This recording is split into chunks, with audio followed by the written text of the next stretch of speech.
1993 kung saan kumuha lang ako for the sake of taking. Then, until 2005, yung na 5 strike, yun yung huling kuha ko. Then, na-remove yung bar matter number 11 in 2014. Nag-take uli ako in 2015. But unluckily, 72.93. Then, sumunod, ganun uli. Nag-try ako 2023.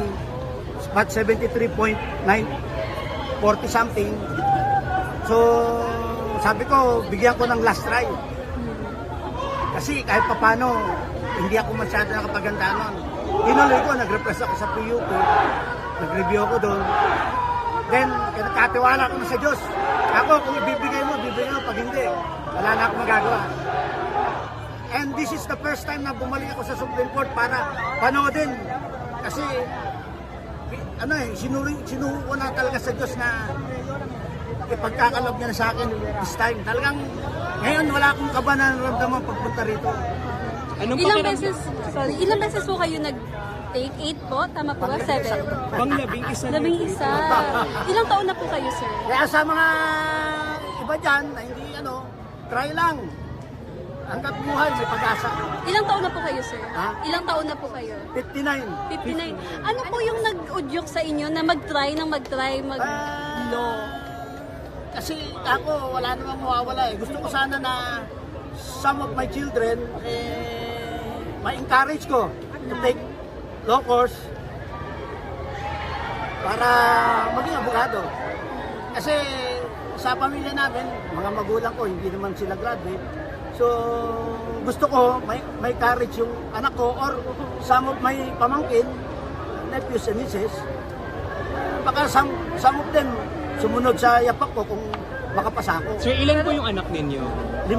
Ano pong mensahe nyo sa anak ninyo, sa mga anak ninyo na ngayon nakamit nyo na yung inyong pangarap? Mensahe ko lang, pagpatuloy nyo lang yung pakikipaglaban sa buhay. Habang may buhay, may pag-asa. Huwag tayong mawawala ng magtiwala lang tayo sa Diyos. Amen. Kasi walang ibang tutulong sa'yo. Yung faith, doon ako naniniwala na kasi nung mga nakaraan talagang kinakabahan pa ako. Nervous ako. Hindi ako naglagay ng doubt. Tinanggal ko yung doubt. Talagang yung tinake ko na sa akin. Actually, lost na yung school ko, University of Manila. Kasi nga, although MLPU ako from the start, doon ako gumatik sa University of Manila. Pero 11 fraternity member ako sa MLPU, Tri Delta Lex. 11 tries, sir. Prior to this, kailan po yung huling subok? 2023, yung pang-10.